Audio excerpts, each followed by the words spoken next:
Good evening. Welcome to tonight's program. I'm Kelly Wright, and I'm glad you could join us for this hour. And I do sincerely hope that wherever you are, that you're safe and well, taking care of yourself and your family. My opening observations tonight, resilience. That is something we all certainly need in this day, in this hour. You see, psychologists define resilience as the process of adapting well in the face of adversity, trauma, tragedy, threats, or significant sources of stress, such as family and relationship problems, serious health problems, or workplace and financial stressors. And certainly, if you take a look around, we're all going through it. All of the above fit into the category of causing us to be alarmed, but we must persevere and be resilient. You see, tough times never last, but tough people do. Therefore, my friends, be encouraged no matter what's going on in your world. Be strong, be smart, be faithful to God, pray, meditate, take care of each other, and above all, be resilient and never, ever give up. And those are my opening observations. So coming up on tonight's show, we're going to talk about the COVID-19 pandemic and how we continue to see a rise in coronavirus cases. Dr. Renaud Lamar from Florida will be here to talk about that, as well as Nikissa Craig. She'll be in to talk about how we manage getting to resilience, how we manage to remain positive in the midst of all these negative things that have been going on. And then an interesting twist tonight, Kevin McClan grew up in Washington, D.C. He'll come and talk to us about how he has become the HipHop Naturalist. He works with snakes and all those creepy things that sometimes cause us to be fearful. Interesting take on what he's doing with that. And then we'll also be talking to 83 Music. King John and Suave will be discussing their music video, Black Man. All that and more coming up on tonight's program. Topping the program tonight, we're talking about the coronavirus, COVID-19 pandemic. It has reached to 4 million cases here in the United States. Dr. Anthony Fauci says we may not see any normality until sometime in 2021. Joining me now to discuss this from Florida is Dr. Renaud Lamar, and he is a family medicine practice, but he's also working at hospitals on the front line to deal with the COVID-19 pandemic. Dr. Lamar, it's always good to see you. But under these circumstances, I wish people had taken heed to your warnings as much as a month ago when you indicated that Florida would see a spike in cases and a rise in cases. What's the number in Florida right now of people who are testing positive? So we have roughly, well, thank you again for having me on the show. We have roughly 390,000 cases of coronavirus in the state of Florida. And daily, we're averaging over 10,000 positive new cases every day for at least the last 7 to 10 days. And I think the number is just going to continue to increase. How difficult has it been on the front lines with the spike in cases there in Florida? It's been challenging, to say the least. I can only speak on what I'm seeing at my hospital, but we're basically at capacity. We are run out of beds in the ICU, so we're trying to manage these patients as best as we can within our system, trying to put them in hospitals where we do have some open beds, but it's becoming quite cumbersome, not on just the physician side, but also the nursing side. You see the fatigue in their faces every day, not dreading coming to work, but knowing that it's going to be a difficult day in and day out.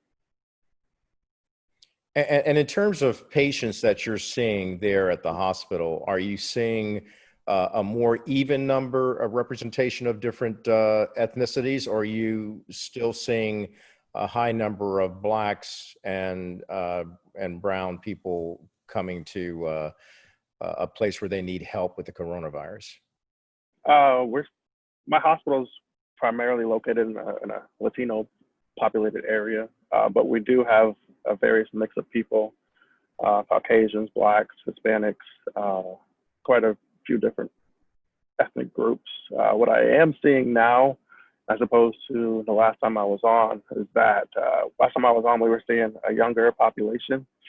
We're still seeing a younger population, but we're also seeing more older people in the hospital as well. It's not just, initially it was all older people, 65 and above, and then it dropped to like the 40-year-olds. But now we're seeing everybody across the spectrum. It doesn't discriminate anymore. Yeah, Doc, that's a scenario that I had not thought of, and you're right. It's coming up so close, fast, quick, and in a hurry to be upon us, and hopefully we can start putting out information. I thank you for saying that. Before I let you go, people on the front lines, the doctors, the nurses, what about the essential workers like your house cleaners who are so important in those custodial services to keep equipment clean and keep the hospitals clean? They too are up against it, are they not? Yes, and it's a special process that we do here at my hospital in terms of sanitizing the room. A, when a patient has COVID and they're still here, and then B, when the patient gets discharged, the process for cleaning the room. The good thing that my hospital has done is they've equipped all of the frontline staff workers with the proper PPE that we need to be able to take care of our patients. So I think everyone feels safe coming to work. It's just a lot having to don and doff all the PPE for every single patient that you see. Yeah. But I think it's better to be safe than sorry. Well, to all of you, doctors, nurses, and those who are the custodial service to keep that hospital clean and functioning, I just commend you and pray for you every day, and thank you for your valuable service to help save lives. You're up against it, and like you said, it could get worse before it gets better. And of course, that's something the president has also attested to and acknowledged. Dr. Renaud Lamar, thank you, sir. Stay well, stay safe. Keep us updated, please. Thank you. Thank you. Have a wonderful day. Thank you. You too, sir. And we'll be back with more after this.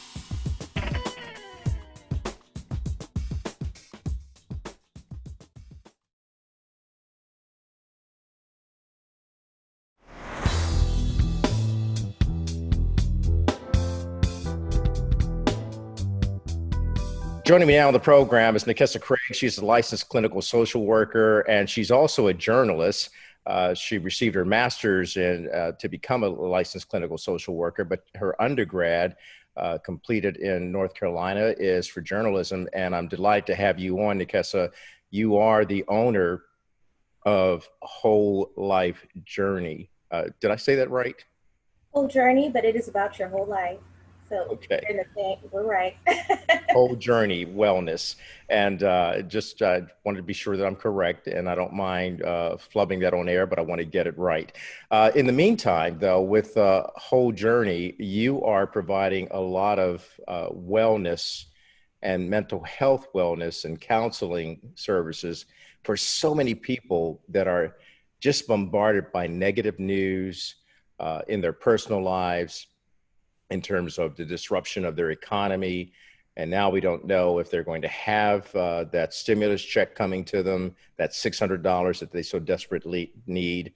In times like these, and certainly these are unprecedented times, how do you keep people lifted up and motivated? I think that for a lot of folks, they are searching for connection and control.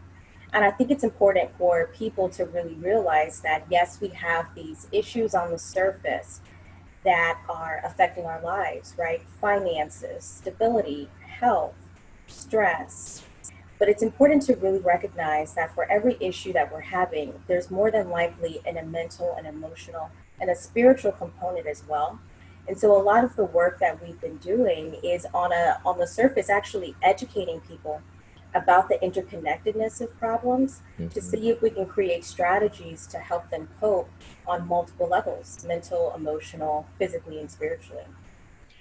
Wow. So you're actually looking at the whole person, mind, body, and spirit. I know we've talked before, and you had basically stated you got to have meditation, you got to have prayer, you've got to have that mental check for your mind, and you got to do things like doing things that will trigger your mind to be thinking positive, and get out and walk and do things like exercise. With the COVID spiking, what's your advice to people to keep all three of those things in alignment? Yeah, I think it's important for people to really realize that it's a practice. And if we can all wrap our minds around the fact that it's more of a lifestyle practice, then there's not so much pressure to get it right, to be perfect about it, to have to do it. And so if we all begin to take a look at how can I make my life healthier, right? How can I practice being a better person? How can I practice showing up in my life despite my circumstances intact? It really moves the needle forward for people. So you're right. We look at meditation, we look at prayer. But when you think about the word inspired, even the very beginning of it, the in part, it reflects the fact that it's an internal process.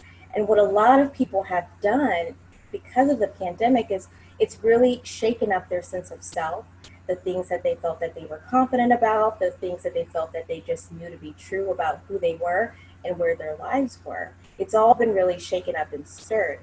And so when we look at really being inspired, the pandemic has caused a lot of us to really look internally and see what's there or what really may not be there or what's really unactivated at this point. And so we look at how to activate those things that maybe have been dormant. How do we build stronger skills? And so those things like meditation, those things like getting out in nature.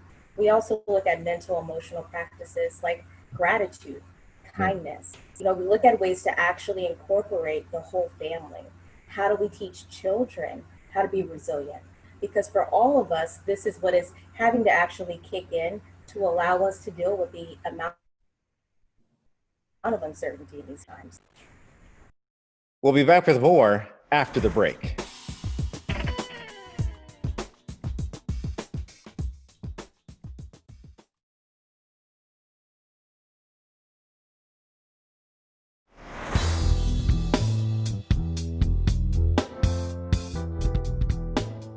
You know, I love what you talked about right there, especially inspiration, looking inward. And certainly, if I want to effectuate change, I have to start with the person I see in the mirror.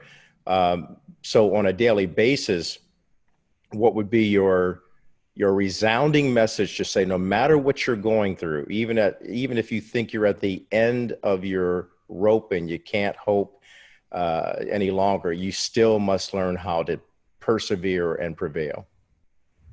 I would say look at your strengths, right? Look at the things that you do well. Look at the things that are able to be appreciated and valued within yourself and to connect to those, to do more of that. So that would be my starting point, right? Looking at what you already have inside of you. For some people, that's their humor. You know, you can use the ability to laugh to get through difficult circumstances. For some people, that's their ability to actually communicate. And some people really enjoy reaching out to other people to be encouraged, and that's how they find encouragement as well. For other people, it's actually about being able to be focused and super productive with their time. And so I wouldn't minimize what you're already good at. I would actually amplify those and look at ways to get and to feel more connected with those strengths at this time.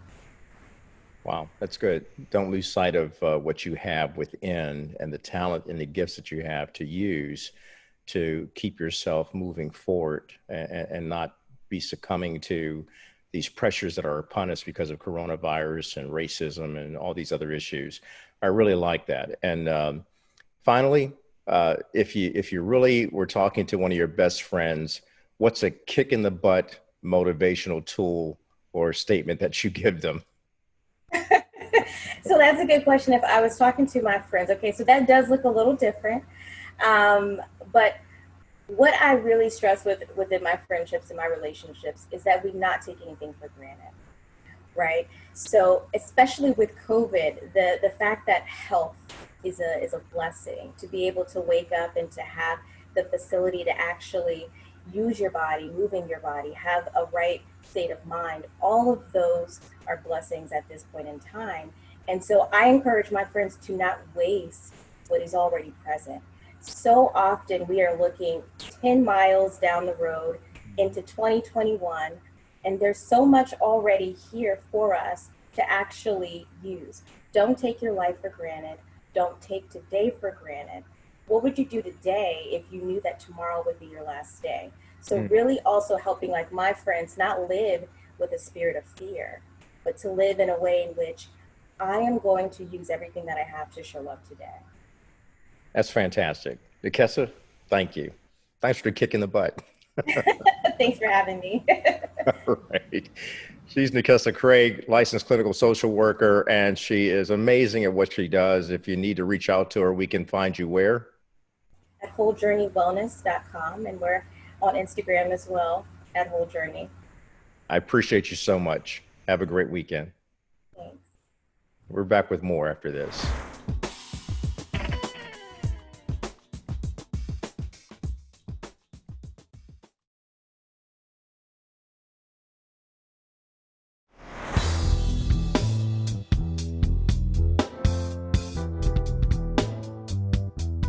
Welcome back to the program. Time now to talk about strengthening the family. Such an important thing to do, because if we strengthen our families, we thereby improve the quality of living in our communities and our neighborhoods and our cities and our states.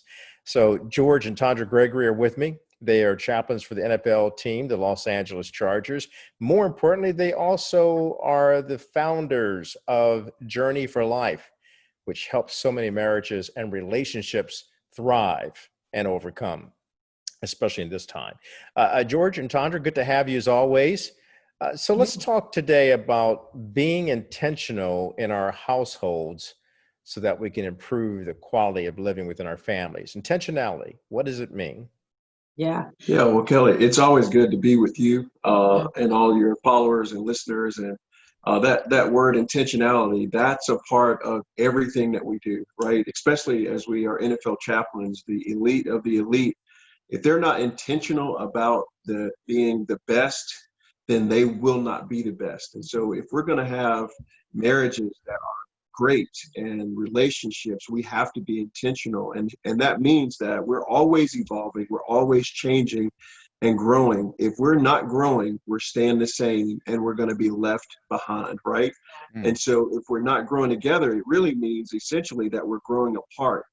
And we can't have families growing apart. We've got to be very intentional about growing together. And so what our spouse needed in the last season or the season prior to is probably not the same things that they need in this season. That's why we've really got to lean into our spouse and ask, how can we be there for them currently, or what things are they going through, or how can we grow together? We just can't assume that we're growing. We've got to be very intentional. That's right. And we have so many distractions that we can focus our time and energy on with everything going on with COVID, watching the news, keeping up with the numbers, keeping up with the racial tensions, worried about finances. There's so many things that can distract us from actually working on our relationship. That's why intentionality is key, because you cannot do marriage haphazardly and on autopilot. You're not just going to haphazardly build a relationship.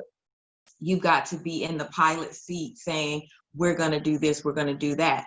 And so when we can connect with our spouse, it helps us build a healthy friendship. And healthy friendship has been known to be that ingredient that helps couples. It protects their relationship from divorce.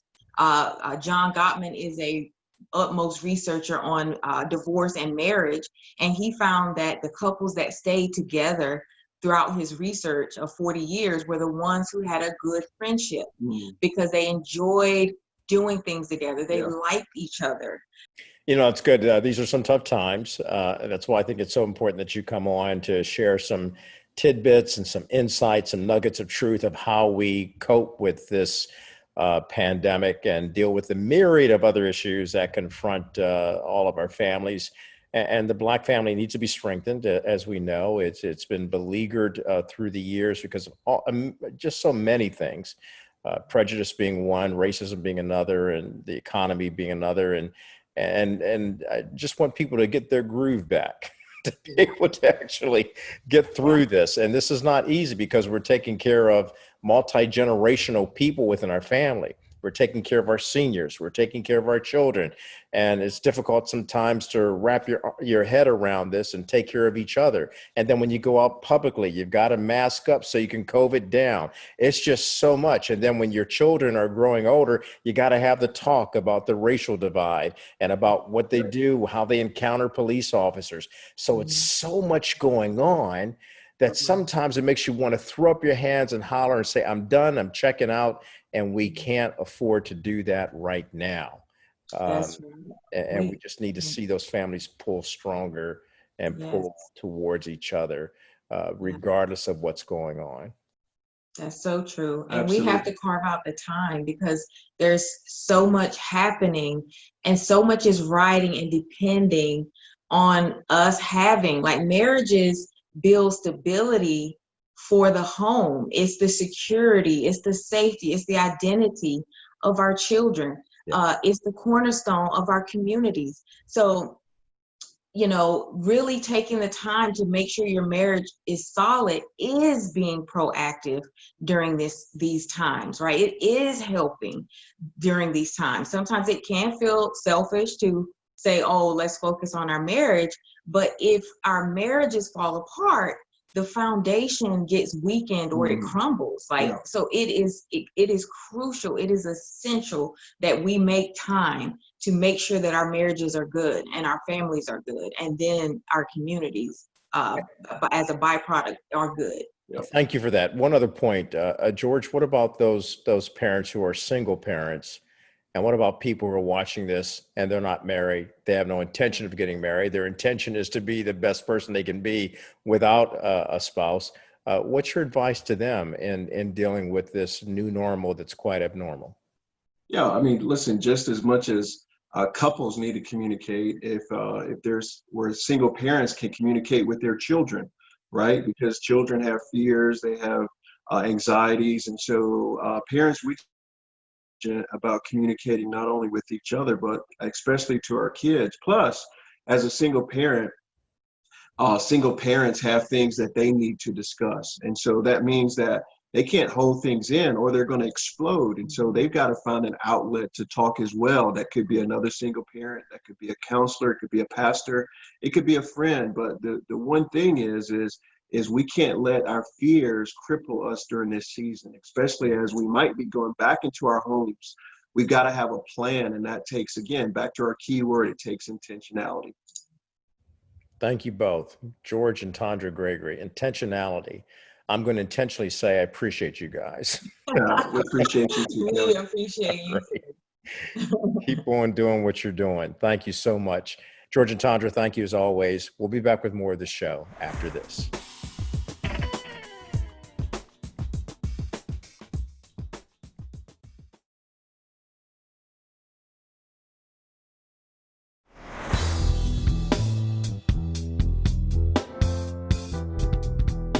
Welcome back to the program. So I'm delighted to introduce you to my next guest who, I like to talk about people from all walks of life. And this gentleman calls himself the HipHop Naturalist. And his name is Kevin McClam. Kevin, welcome to the program. Good to see you, my friend. Pleasure to be here. Thanks, Kelly. You know, you and I, we've had the pleasure of working together at another network. We both worked in news, and you are a photographer extraordinaire. But you've also told me, I remember you used to always tell me, well, I have snakes at home. And I said, you have what? Let's start there, because you're doing something very special. What is the HipHop Naturalist? Well, here's a backstory. I grew up in an area of Washington, D.C. that was, to say the least, pretty bad. There was a lot of shootings and a lot of bad things in the 80s and 90s. And when I was little, I hung out with the guys on the corner, but my dad, being a pastor, would always say, everybody has a choice. You could choose to do right or wrong. And so since I was little, starting probably around the age of 10 or so, I would go and catch snakes, up in the woods around Southeast. Believe it or not, there are woods, and around the Frederick Douglass historical home, which is called Uniontown. That's Anacostia. And so what I noticed is I was hooked, catching frogs, crayfish, all different sorts of critters. It kept me out of trouble, but I noticed that other guys was just as fascinated. So after a while, I had 3 or 4 guys going with me to the zoo, and we had our own little clique, and it was the reptile crew. Needless to say, it wasn't not popular for the cool guys, but I had a way of still being able to hang with them and still being a nerd on the side. But it kept me from selling drugs. I've never shot anybody. I've never been, locked up, and my friend is moving around. But it was just a passion. Yeah. And what a passion to have that kept you off the streets and taught you a lot about animals and zoology. So you never gave up that passion, and now you're actually working it full time. And who's your friend with you? This is a royal python, as it's known in Europe. Actually, it's an African python, and it's called the royal python because in Africa, the kings used to wear these around their neck like jewelry, and that's where it got the name royal python. But in the U.S., it's known as the ball python, which is fairly common. You can get them in the pet stores for about maybe $100, although this one is a little bit more expensive because this is called the banana ball python. And she wants to move around, so we'll just kind of give her some freeway. Okay. And her name is Candace. Candace, yeah. Okay. Now, why did African kings and queens wear pythons around their neck? Well, from what I've studied, it was a sign of status. If you were the king, people would recognize you wearing these snakes around your neck. So not everybody did it, and they respected these snakes in Africa. They were a special species, has some significance to royalty. So that's where the name, the royal python, stuck. And prior to colonization. Yeah. I'm glad you brought that up because I've actually been to Benin, West Africa, and in Benin there's a city that actually has the sacred temple of pythons, and people do walk around with pythons around their neck. Some of them are very large, and they allow the pythons to roam freely.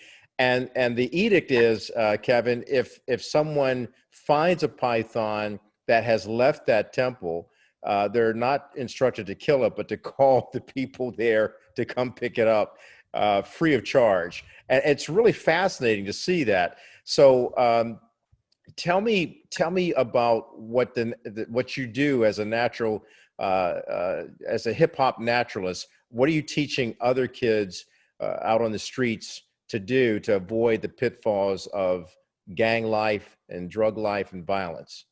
Okay, so twofold. I came up with the name HipHop Naturalist because naturally I grew up listening to Dougie Fresh, who, by the way, is going to be one of our first guests. We interviewed him already. And, I used to listen to Rock Cam. And in DC, we also listened to a music called Go-Go. Yep. So that's where I got that genre, because I know a lot of kids like that music. The naturalist thing came from, ever since I was little, we didn't have cable. I used to read National Geographic magazines, and I used to imagine being on a Serengeti, anything but the hood. I used to dream. So I said, you know what? I don't see any Black people that's doing nature stuff. And that's part of the reason I majored in radio, TV, and film at Howard, and where I worked at the news for so many years. So it all came full circle. So I don't have any formal training outside. I used to own a pet store, and years of just being an enthusiast, I just learned a lot about the animals. So I said, if I bring these two together, it's different because you don't see Black guys doing this. And number two, the music draws you in. And so it's interesting, when we were down in the Everglades, I met a lot of people, and some of them was not like me. Some of them were Seminole, or, they were whites.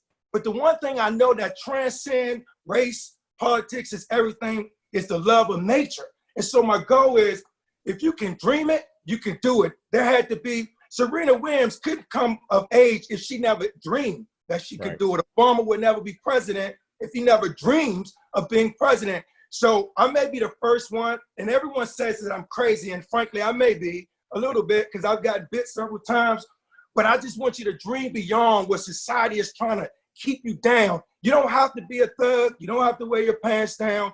Making good grades is good. That's not a bad thing. We shouldn't tease one another because you make good grades. So I'm trying to overcome those stigmas. And people say, well, you can't tell me, you don't know what I've been through. Well, I wasn't always this polished. I used to speak a lot of slang. I wore my pants down. I hung out with some bad cats. But that's finite. You don't get anywhere with that. I mean, you wind up dead or in jail. So the way forward is to get the education, something that you love, and then you'll be good at it. Much more on the program right after this.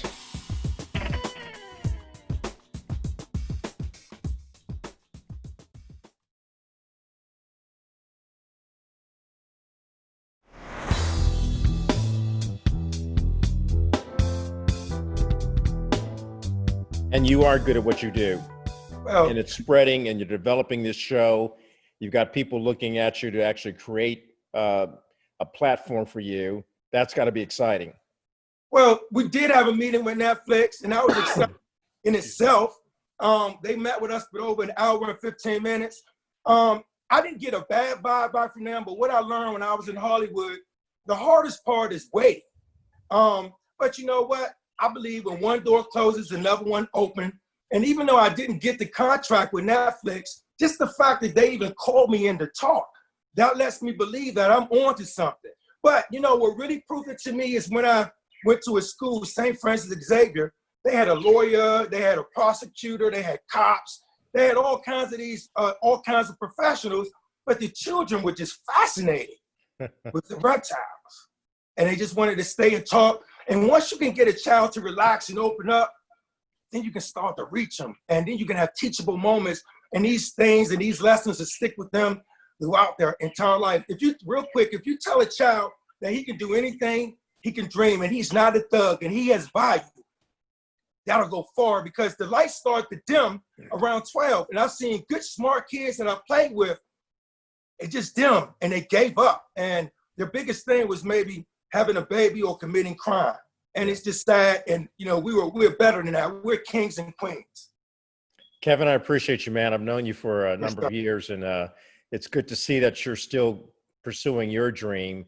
And Howard University graduate, and Hey, you! and from DC in the house. And, you know, we grew up in almost the same neighborhoods, actually. I didn't grew up too far from you over there in Anacostia and Congress Heights. So, singer. I want to be like you, Kelly. oh, shoot. You're doing all right by yourself, brother. You're about to be out there doing it big. And I'm just so glad that we could show part of your show and what you're doing. And this platform, the Kelly Wright Show, is always available to you, my friend. Anytime you want to come. Thanks for having me.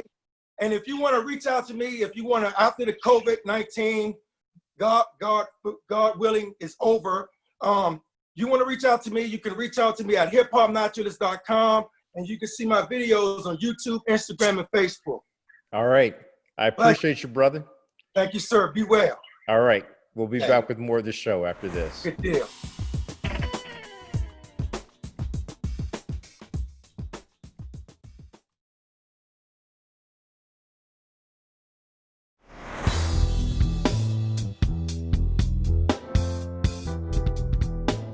Welcome back to the program. So it gives me great pleasure to bring back a person that you've seen before on the show, and that's Suave.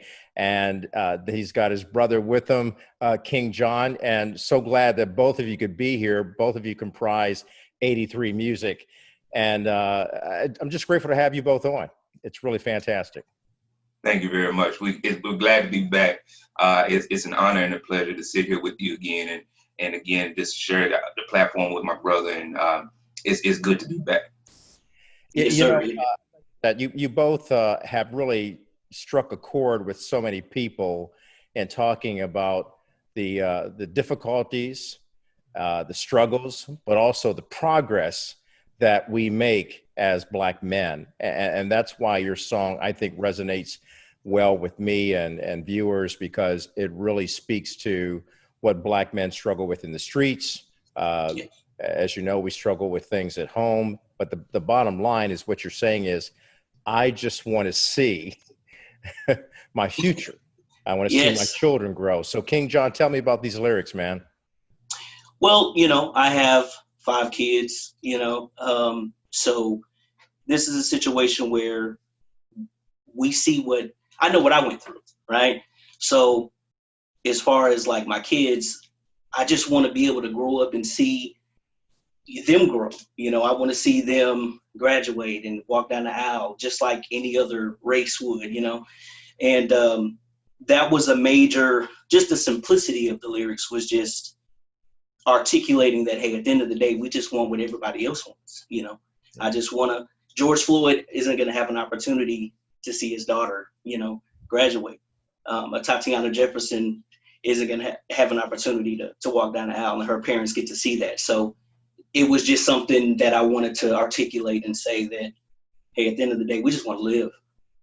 What do we say about this present darkness and how you're trying to show light through your music? What do we say to people who are kind of looking on the periphery saying they're not about anything? Speaking of Black people, I had some young people tell me early this week that they didn't want to be seen as animals or thugs, but as human beings capable of having great success. Well, you know, I would say this, you know, I think a lot of people nowadays, you know, different, you know, ethnicities, they don't see what we go through, or maybe they're just blind to it. So we have an obligation to kind of speak on it.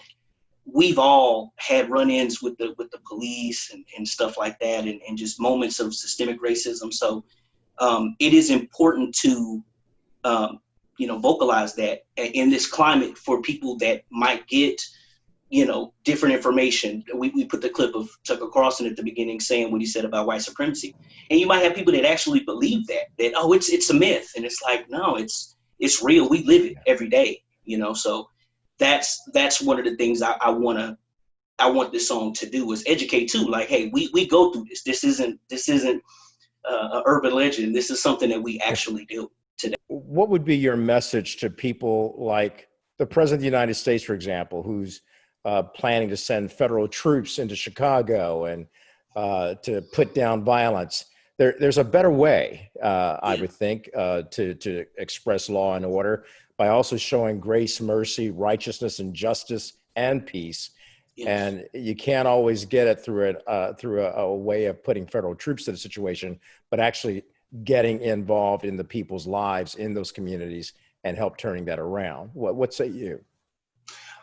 You said it 100% correctly.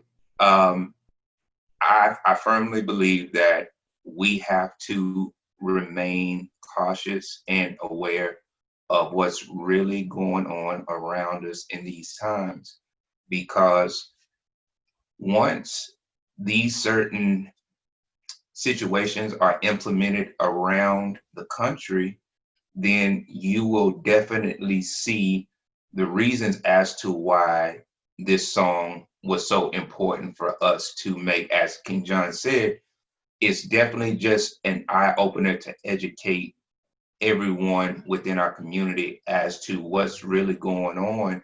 And again, it's a time where we're definitely being battle tested on our faith. And this is a time where we need to join together and really focus on what we can do as a community in order to prevent certain situations like these from happening to us. King John, your comment. Yes. I'm sorry. I was just ready to jump in there and say something, especially when you brought up the current administration. We don't have leadership right now. We don't. And it's a trying time for not just Black people, but all races in this country.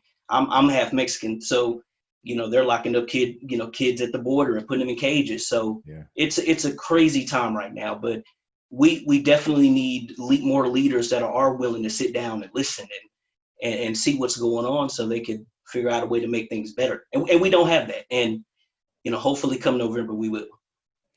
You know, I want to thank you both, and I'd like you to come back on, especially when you make your next project and your next project. And I also like the fact that you're speaking to not just Black America, but all America, and therefore all of the world, because you're letting the world know a different dimension of the plight that we as Black men face.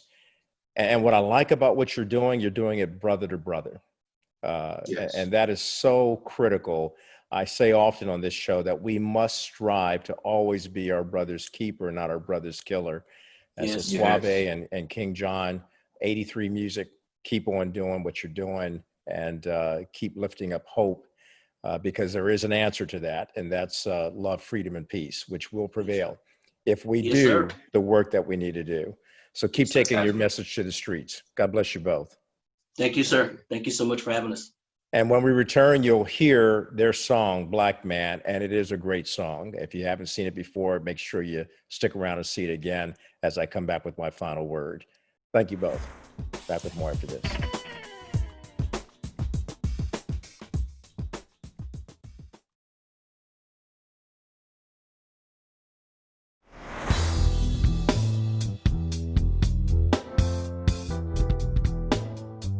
And we're back, and I want to thank all of the guests who appeared on tonight's program, and I certainly want to thank each and every one of you who took time out of your busy day to watch. I do appreciate you so very much. And hopefully, in my final word tonight, we've learned how to be resilient and will continue to be resilient regardless of what we face. The bottom line is, may we always be righted, ignited, and united to keep spreading love, freedom, and peace. Here now is Black Man. Good night. God bless. Have a great weekend. Black man, black man, black man. Black man, black man, black man. Black man, black man, black man. Black man, yeah. Black man, just know where you stand. Yeah, we counting all these millions, but to them it's just a grand. Are we really on top, or is it all part of the plan? Don't watch your brothers and our sisters take us back to where it all began. This world is pretty scandalous. They'll shoot a sister in a home, would have to answer for it. On the blood of our relatives, it's all okay, cause we had a black president. But stop that, I'ma say it loud.